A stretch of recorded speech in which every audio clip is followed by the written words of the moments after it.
السلام عليكم. وعليكم السلام ورحمة الله.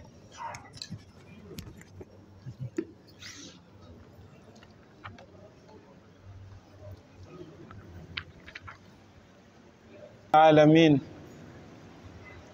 اللهم لك الحمد حتى ترضى ولك الحمد إذا رضيت ولك الحمد بعد الرضا ولك الحمد أبدا أبدا. وأشهد أن لا إله إلا الله وحده لا شريك له وأشهد أن سيدنا محمدا عبده ورسوله.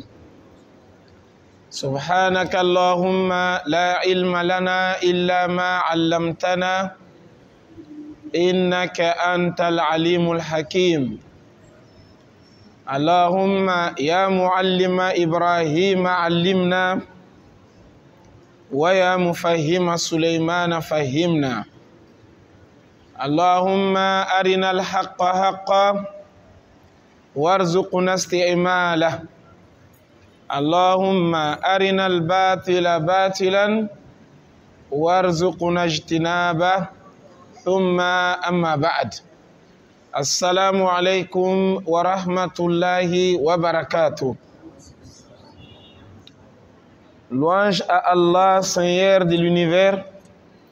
La paix et la bénédiction d'Allah soient sur ces nobles messagers, Muhammad sallallahu alayhi wa sallam, le fils d'Abdullah, ainsi que sur sa sainte famille, sur ses fidèles et vertueux compagnons, et sur tous ceux qui les suivront sur cette voie salutaire jusqu'au jour de la rétribution. Ensuite, nous poursuivons notre tafsir par la permission d'Allah.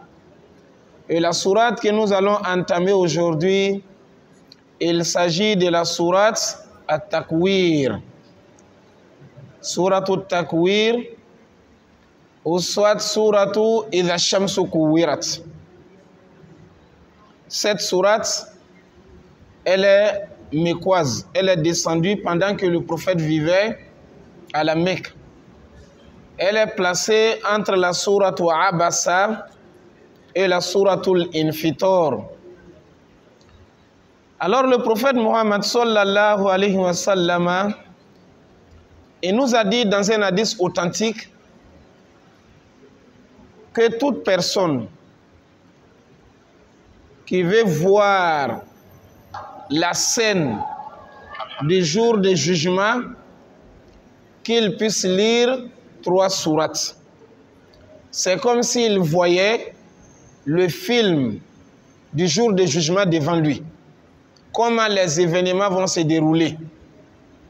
Ces 3 sourates-là nous détaillent clairement comment le jour du jugement va se dérouler.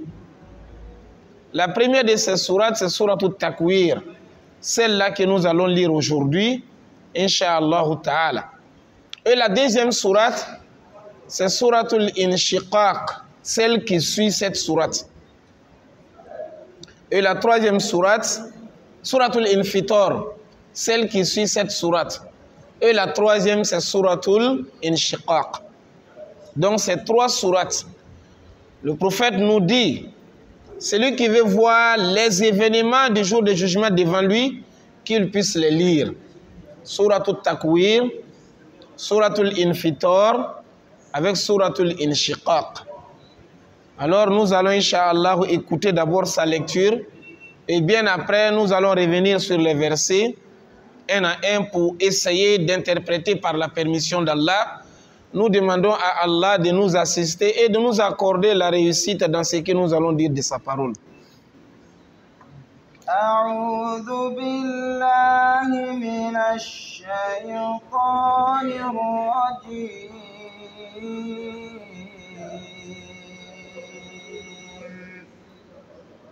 بسم الله الرحمن الرحيم.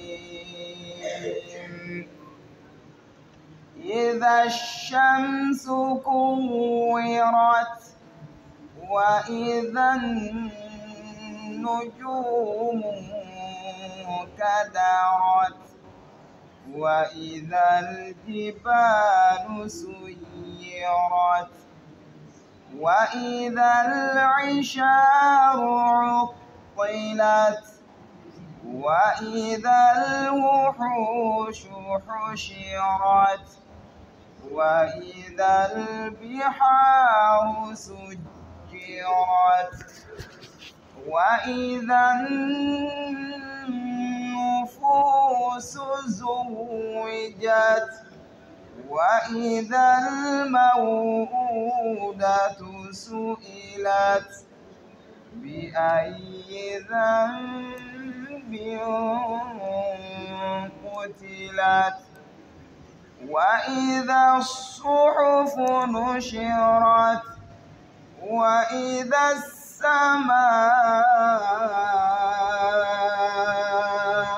كشطت وإذا الجحيم سعرت وإذا الجنة أزلفت علمت نفس ما أحضرت فلا أقسم بالخنس الجوار الكنس.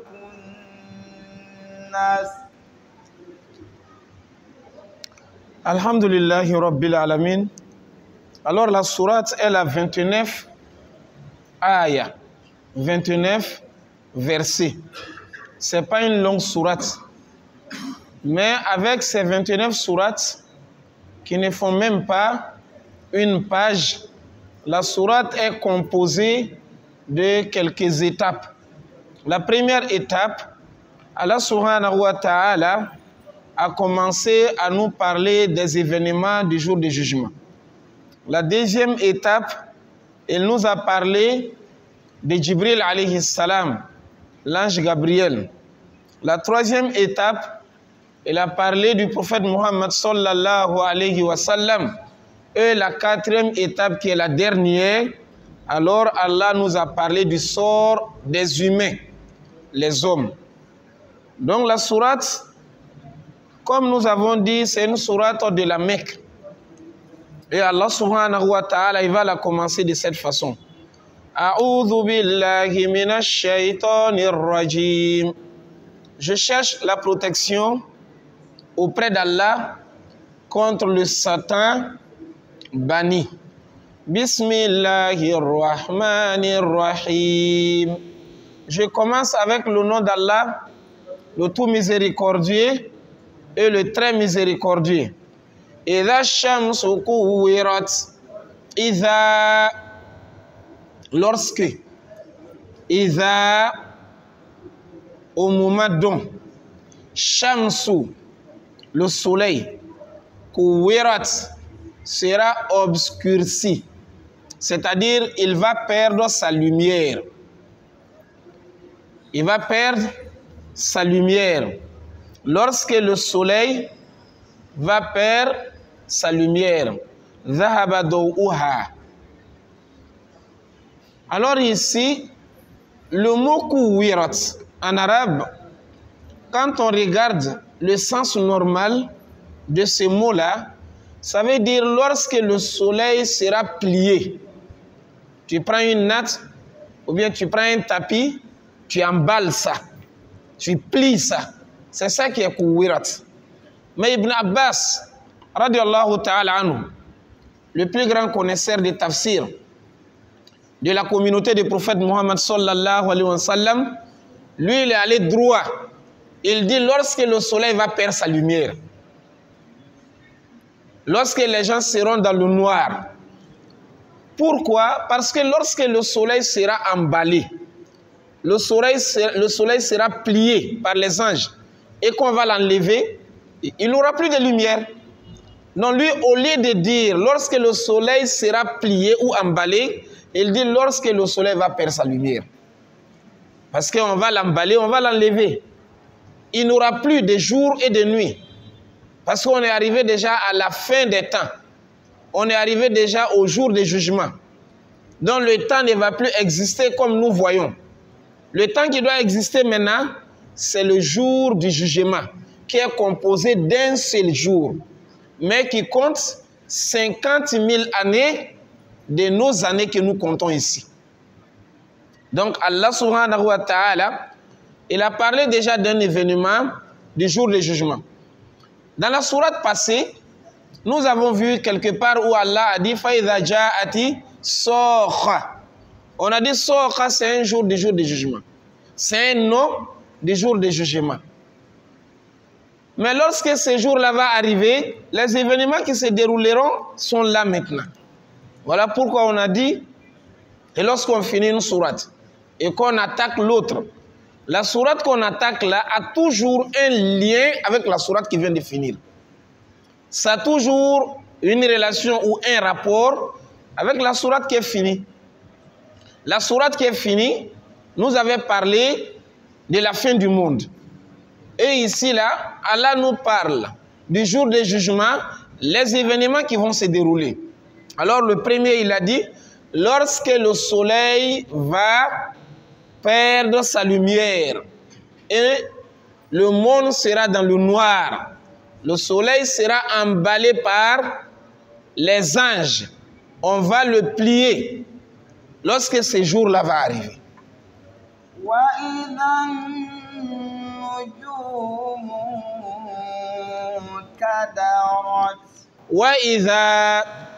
Et lorsque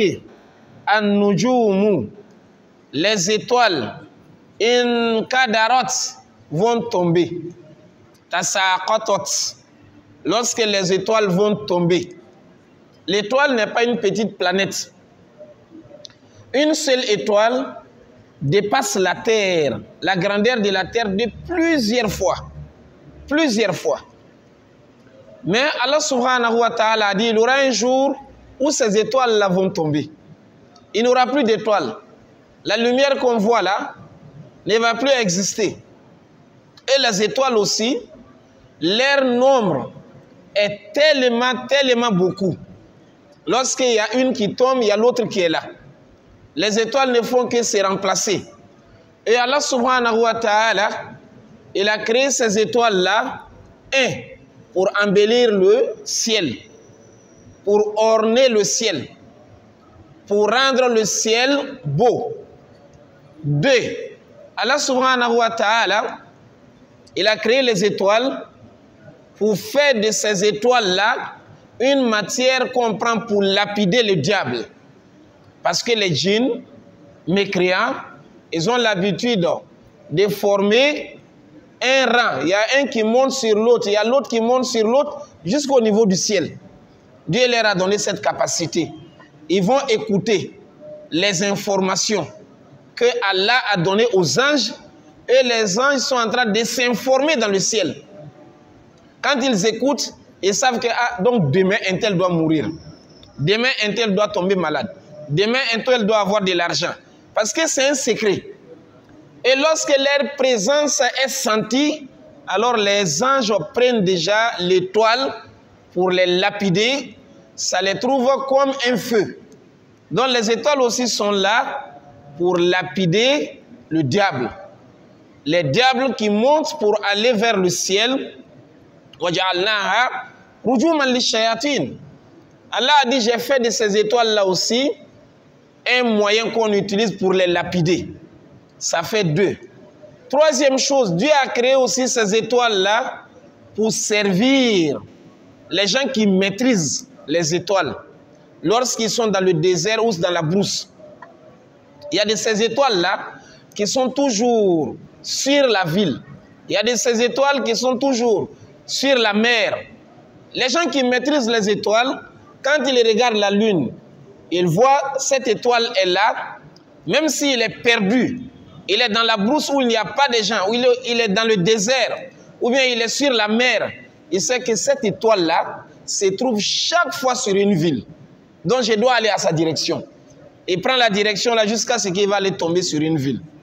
Donc les étoiles sont là pour servir à ces trois choses. Mais lorsque le jour de jugement va arriver, il n'y a plus d'utilité. C'est comme c'est expiré. C'est comme c'est périmé. Ces étoiles n'auront plus de valeur. Donc Allah a dit wa idhan nujumun kadarat, lorsque les étoiles vont tomber.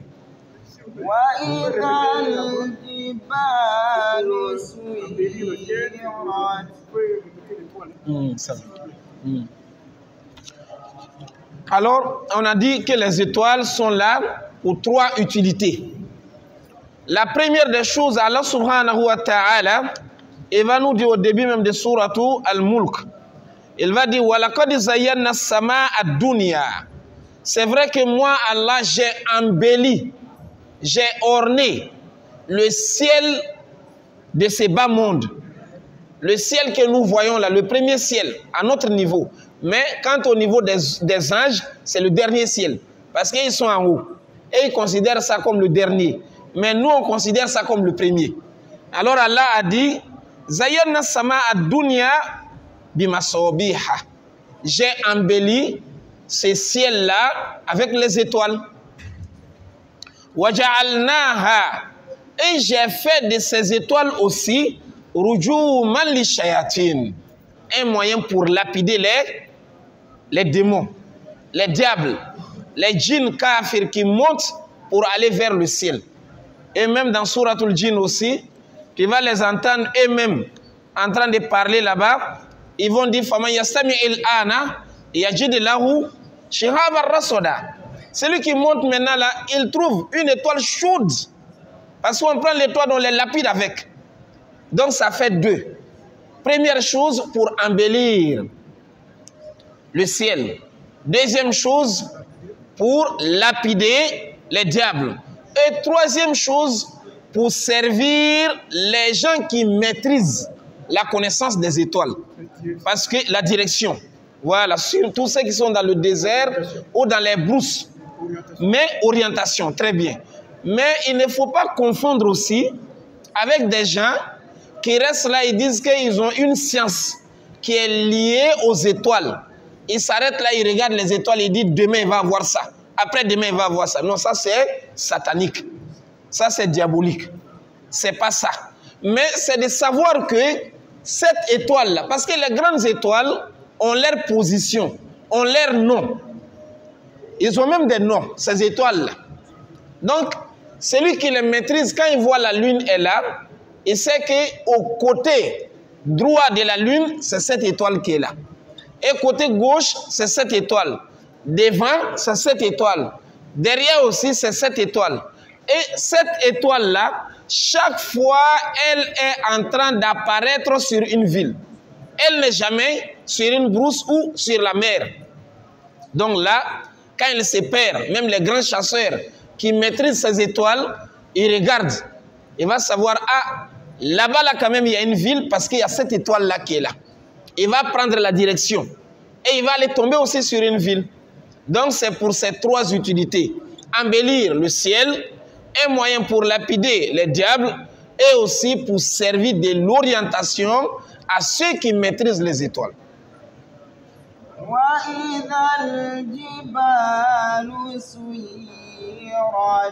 وَإِذَا الْجِبَالُ. Et lorsque les montagnes, lorsque الْجِبَالُ, les montagnes, suyirat, seront mises en marche. Les montagnes vont marcher. Les montagnes vont partir de là où elles se trouvent. Suyirat, sara. En arabe, ça veut dire marcher, partir.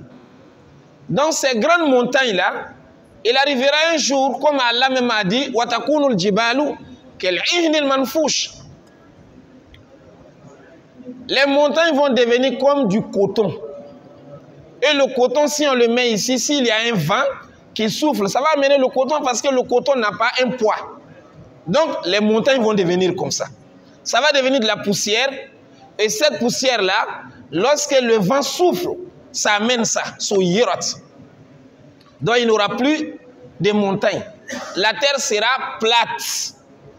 Il n'y aura pas même de l'eau. On va arriver sur ça. Même les mers là vont se sécher. Donc on est au niveau des montagnes. Allah a dit وَإِذَا الْجِبَالُ سُيِّرَتْ.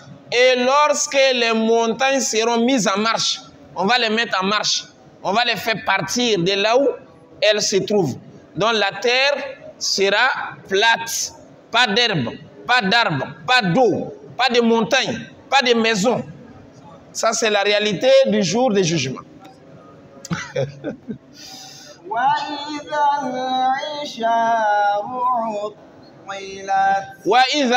Et lorsque Isharu, c'est les chamelles qui sont enceintes. Et la grossesse a atteint déjà son terme. Une chamelle, c'est-à-dire un chameau qui a un bébé dans le ventre. Le chameau d'abord est cher. Un seul chameau, même ici à Pointe-Noire, coûte pas moins d'1 million. Un gros chameau. Ici même à Pointe-Noire. Et ça c'est à nos jours. Mais au moment que le Coran descendait là, si tu veux te marier, on te dit d'amener un chameau. Tu veux voyager, il n'y a pas de voiture, c'est le chameau. Tu as un bagage, tu veux envoyer à quelqu'un, c'est encore le chameau. Tu as tué quelqu'un par accident, le prix de sang, c'est encore le chameau. Donc tout était lié au chameau. Donc le chameau encore avait une valeur auparavant qu'aujourd'hui. Donc aujourd'hui, là, on peut estimer à 1 million. Mais avant, c'était plus que ça. Mais Allah a dit, et lorsque tu vas voir une chamelle, elle est grosse, elle a même des bébés. En ce moment-là, elle devient encore plus importante. Parce que le propriétaire sait que ça, c'est une richesse qui est là. Elle-même coûte cher, elle a encore des bébés, donc lui, il prend soin de cette chamelle-là. Mais Allah a dit, tu verras que le propriétaire va l'oublier, il va le négliger. C'est comme tu as une voiture de marque très chère. Toi-même, tu tiens à la voiture là. Allah a dit un jour, tu vas l'oublier, tu vas l'abandonner à cause des problèmes. Tu vois que le soleil n'est plus là. Tu vois qu'il y a ceci, il y a cela. Donc, la maison, l'immeuble que tu as construit avec des millions là, au-dessus là, tu abandonnes. Donc, Allah a pris l'exemple de la chamelle parce que la chamelle était chère. Et encore, ceux qui ont reçu le Coran pour la première fois, c'est les Arabes, c'est les chameaux qu'ils utilisaient. Donc, pour nous donner une idée, même ce qui t'appartient là, qui est vraiment cher, et pour toi aussi c'est très important, Allah a dit, tu vas l'abandonner. Au-dessus là, tu vas négliger, tu vas l'oublier. Lorsque la chamelle enceinte sera abandonnée par son propriétaire.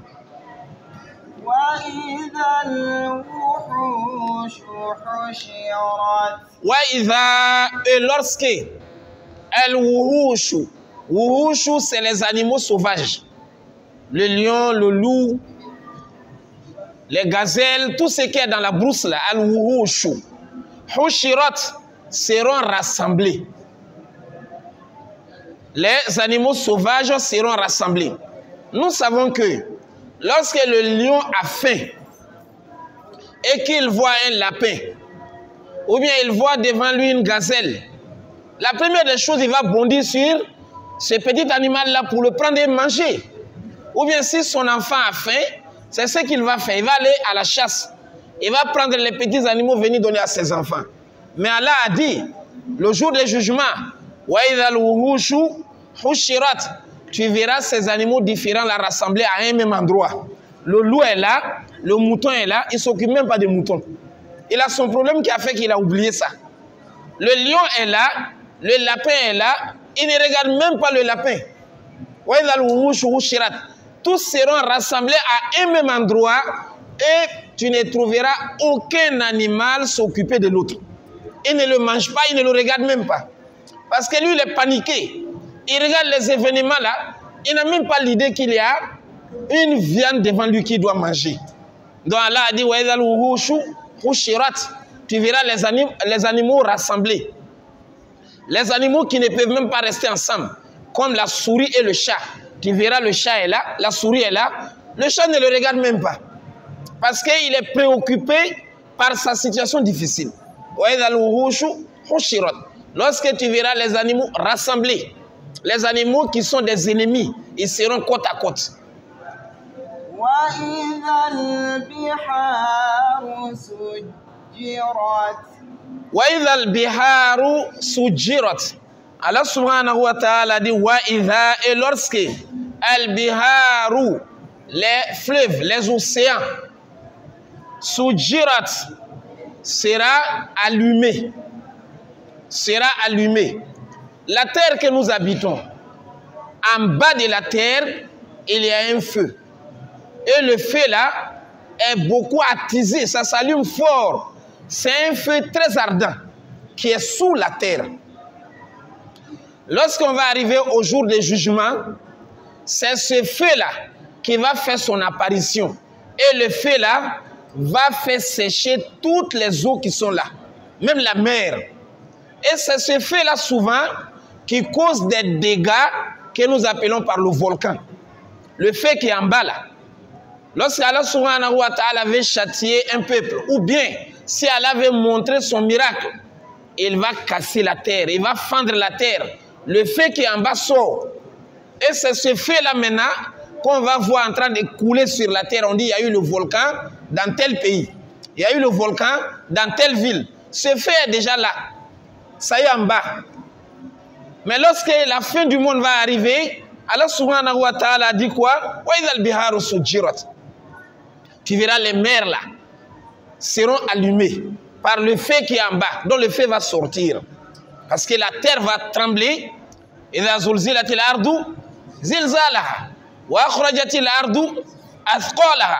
terre va se trembler. Et puis il ne faut pas confondre ces tremblements-là aux tremblements qui se font aujourd'hui. Aujourd'hui, on dit qu'il y a eu tremblement de terre en RDC. Il y a eu tremblement de terre en Inde. Mais c'est toutes les parties de la terre qui vont trembler au même moment. Partout, ensemble. Et la terre fera sortir tout ce qu'elle possède, tout ce qu'elle a. Donc le feu là va sortir. Et si le feu sort, c'est le feu là qui va attaquer la mer pour sécher la mer. Il n'y aura plus de mer.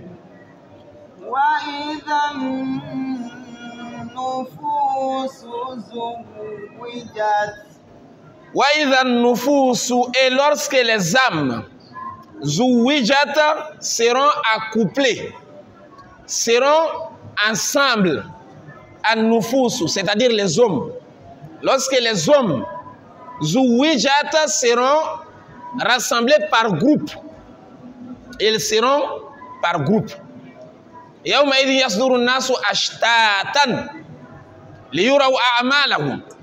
les gens seront en groupe. Et cela va faciliter même le travail des anges, c'est-à-dire le jugement. Quand on dit les gens seront en groupe, ça ne veut pas dire toi tu es malien, l'autre est malien, vous serez ensemble, non. Toi tu es congolais, l'autre est congolais, vous serez ensemble, non. Toi tu es voleur, tu vas te retrouver dans le groupe des voleurs. Toi aussi tu es un bon musulman qui priait dans la mosquée, tu vas te retrouver dans le groupe des musulmans qui priaient dans la mosquée. Donc en ce moment le jugement devient facile. Parce que le groupe là, c'est un groupe de menteurs. Ce groupe là, c'est un groupe de voleurs. L'autre groupe, c'est un groupe de bienfaiteurs. Donc, comme Allah a dit de l'autre côté, ashtatan. Donc, ils seront par groupe, par troupe. Et tu vas te retrouver dans le groupe de ce que toi tu faisais. Donc, Allah subhanahu wa ta'ala a fait cela pour faciliter la tâche. Les anges, en tout cas, ils savent que ce groupe-là, ils sont comme ça. Et l'autre groupe, ils sont comme ça. Donc le jugement devient encore plus facile et plus rapide.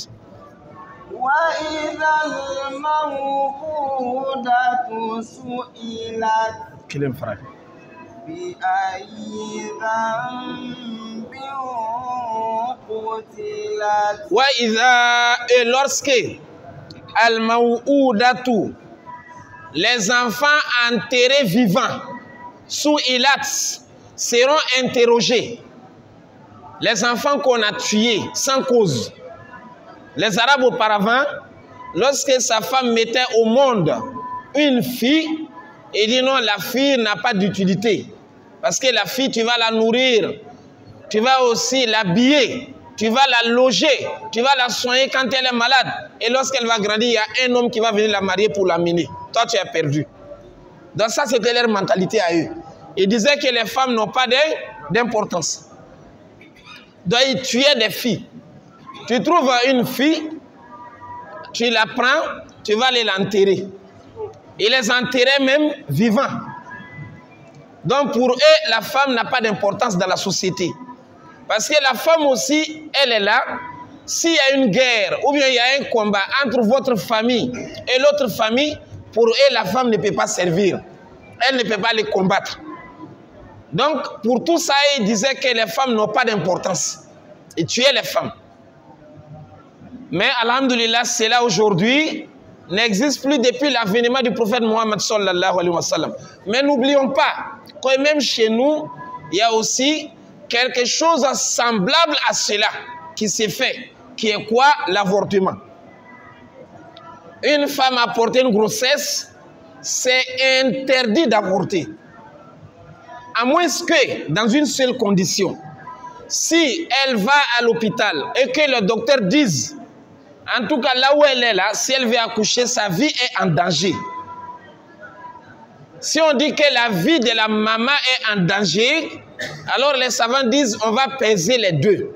Comme l'autre n'est pas encore une personne complète, alors que la maman elle est complète, on préserve la vie de la maman. Maintenant l'autre, on va le tuer. On va faire l'avortement. Excepté ça, c'est interdit. Ma femme a porté une grossesse, je ne suis pas prêt. Parce que mon salaire ne répond pas. Tu vas aller avorter, tu as tué quelqu'un. Donc peu importe la raison que tu vas donner. Mon enfant là n'a pas encore atteint 1 an. Alors la maman, elle est déjà enceinte. Je vais avorter. Non. Tu vas rentrer dans ce cadre-là. Lorsque les fillettes enterrées vivantes seront interrogées, donc au lieu qu'Allah va demander le criminel, il laisse le criminel. Il va demander maintenant à l'enfant là, qu'est-ce que tu as fait à un tel, il t'a tué? Qu'est-ce que tu as fait? Donc le tueur même est là, il écoute ça. C'est ça qui va l'amener à avoir peur plus. Lui, on devait le demander, mais Dieu ne le demande pas. Il demande aux enfants là. Mais pourquoi on vous a tué? C'est les enfants qui vont répondre, alors que les enfants ne connaissent absolument rien. C'est après maintenant, l'interrogation sera dirigée à ces tueurs, à ces criminels. Pourquoi vous les avez tués? Alors que la tuerie en islam, Allah subhanahu wa ta'ala nous dit, celui qui tue une seule personne, c'est comme s'il a tué l'humanité tout entière. Tu as tué un seul homme, c'est comme si tu tuais tout le monde. Donc c'est quelque chose de vraiment grave. Celui qui meurt sur ça sans se repentir, alors il est vraiment en danger. Donc Allah a dit, lorsqu'on va demander à ces enfants-là qu'on a eu à tuer sans cause, pourquoi on les a tués? Alors ce jour-là sera un jour difficile.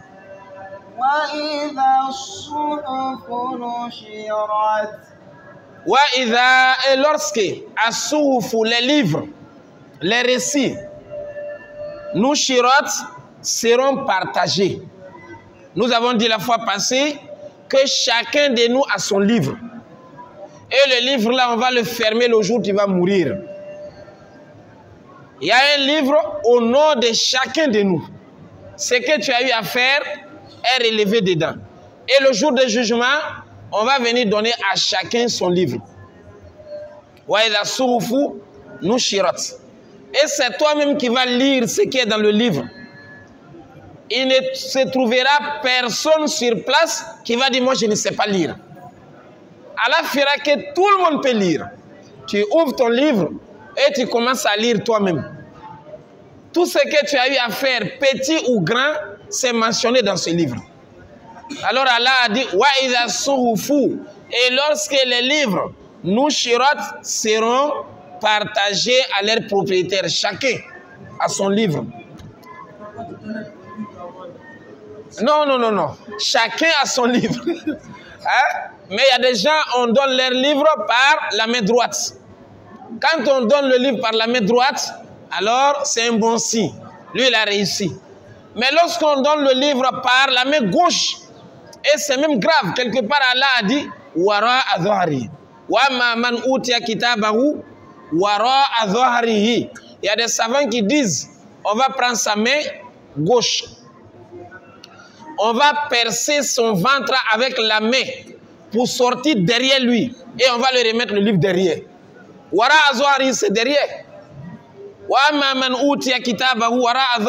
C'est lui à qui on va remettre le livre par derrière son dos. Donc il y a des savants qui ont dit, c'est la main là, on va trouer le ventre avec. Et la main va sortir jusqu'au niveau du dos. On va le remettre ça par derrière. Ça, c'est déjà un mauvais signe. Ça montre que lui, il ira directement dans l'enfer, qu'Allah nous en préserve.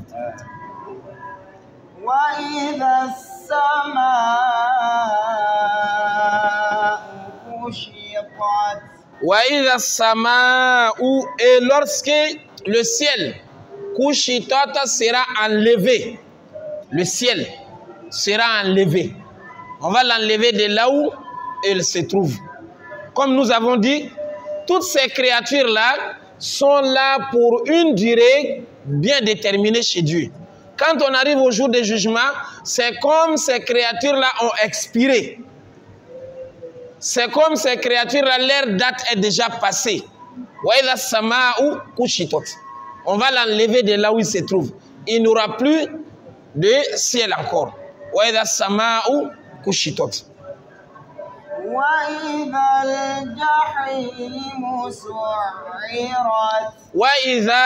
Et lorsque Al-Jahim, le feu de l'enfer, Su'irat, sera attisé, sera enflammé. Ce jour-là, le feu de l'enfer, c'est comme une créature qui est énervée. Il va commencer à se tirer. Il va commencer à combattre les anges même qui sont en train de le garder. Donc c'est comme une créature qui est énervée, qui cherche à aller ramasser déjà les gens qui doivent rentrer dedans. Su'irat. Donc sera allumé. Et encore Allah subhanahu wa ta'ala, il va nous dire au début de Suratul Mulk toujours, Takadu tamayyazu min al-ghayz. C'est comme l'enfer va se déchirer à cause de la colère. Tamayyazu va se déchirer min al-ghayz à cause de la colère. Donc il est en colère. Il voit les mécréants qui doivent rentrer dedans. Et il commence à partir. Mais les anges tiennent ses bouts pour le tirer, pour le maîtriser. Mais lui, il est en train de se tirer pour aller. Pour passer par la démonstration de force.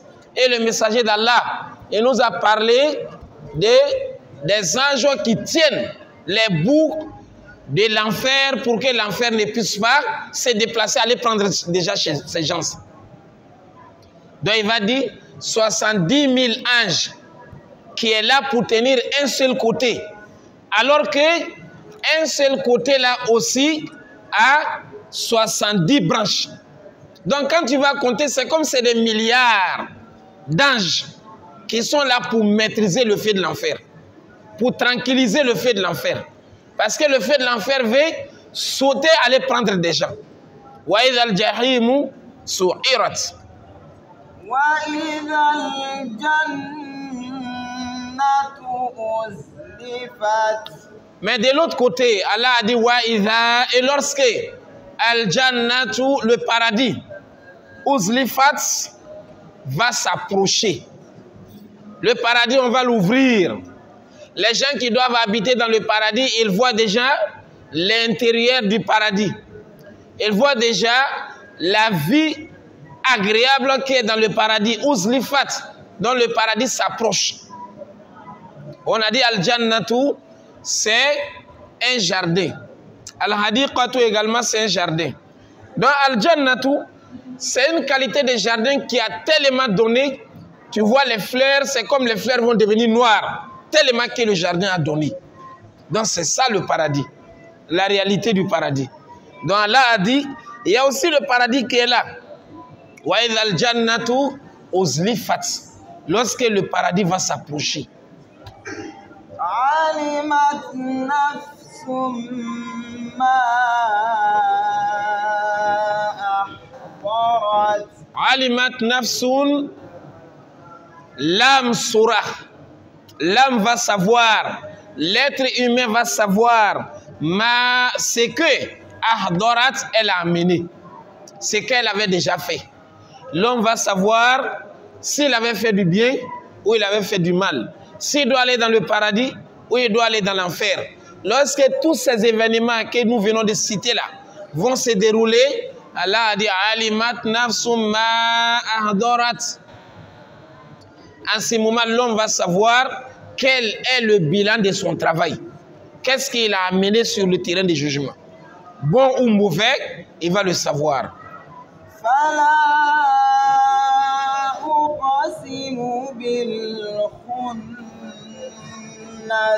Fala uqsim. Le la qui est ici, on interprète ça de trois façons. Et tous les trois, Inch'Allah, on peut marcher.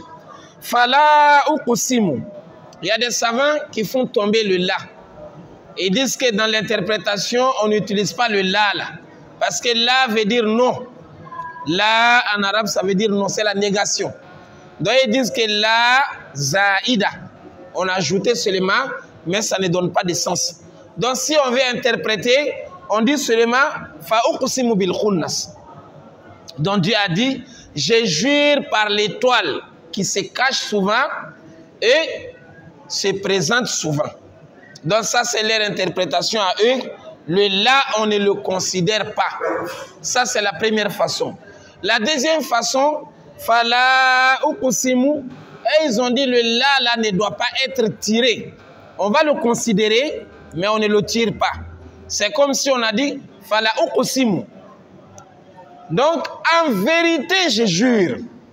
On a considéré le là, mais on n'a pas fait cela là, un là, on a fait seulement là simple. Donc c'est une confirmation. Lorsque on a utilisé leur façon, Inch'Allah, d'interpréter. Alors Allah subhanahu wa ta'ala, il a dit fala uqsimu. Maintenant le troisième groupe, ils disent fala uqsimu. On va le lire et on va l'interpréter comme ça est là. Maintenant, comment il faut interpréter? Fala, Allah a dit, mais non, je n'ai même pas besoin de jurer. Non, je n'ai même pas besoin de jurer, tellement que c'est sûr. Tellement que c'est une réalité évidente. Donc, je n'ai même pas besoin de jurer. Bil khunnasi sur l'étoile. Donc, toutes les trois façons, Inch'Allah, on marche. On peut faire tomber le la devient zaïda. C'est ajouté dans la lecture, mais on ne va pas faire son tafsir. On peut aussi le transformer en un la qui n'est pas tiré. Donc, c'est une confirmation. Mais on peut aussi lire comme c'est écrit et interpréter comme c'est écrit. Fala uqsimu bil khunnas, mais non, moi Allah, je n'ai pas besoin même de jurer par une étoile.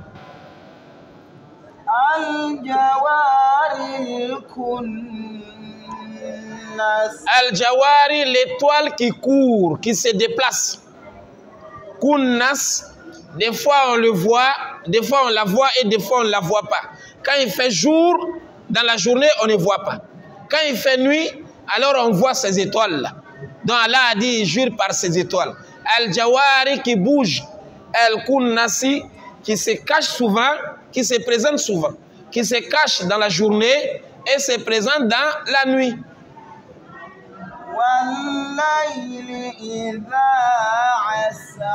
Allah a dit, je jure par la nuit. Iza as-as. As-as également, on a deux façons pour interpréter. Toutes les deux façons sont bonnes. Toutes les deux façons. Tu peux dire as-asa, yani aqbala. Ou bien as-asa, yani adbara. Wallayli, je jure par la nuit. Iza as-asa, lorsque la nuit arrive. Lorsque la nuit se présente. Tu peux aussi dire wallayli, je jure par la nuit. Iza as-asa, lorsque la nuit part. Donc ça peut être le début de la nuit, ça peut être la fin de la nuit. Lorsque la nuit arrive, ça c'est le début. Je jure par la nuit lorsque elle se présente.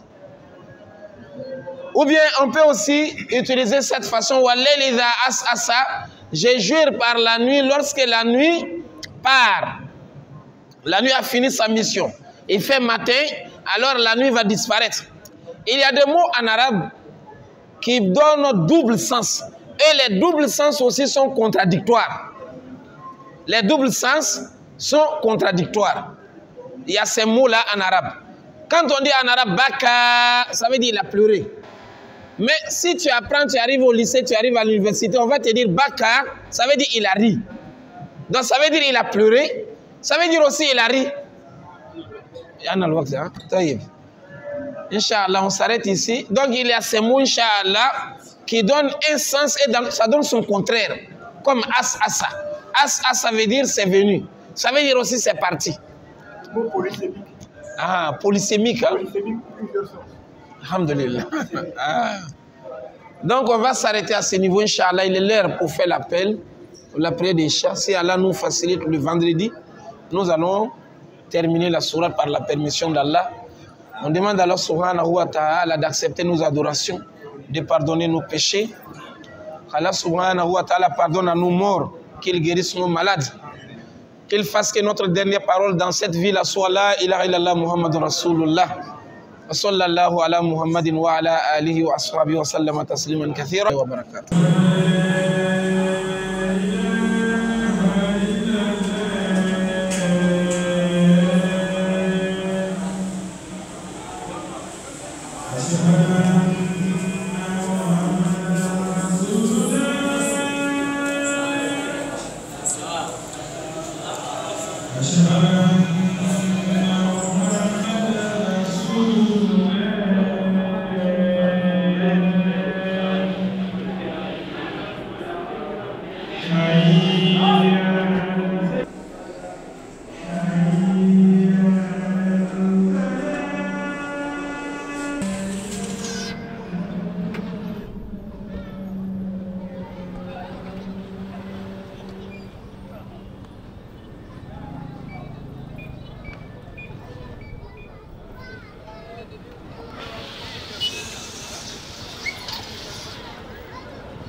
Moi, je peux le mettre petit, je peux laisser les dossiers.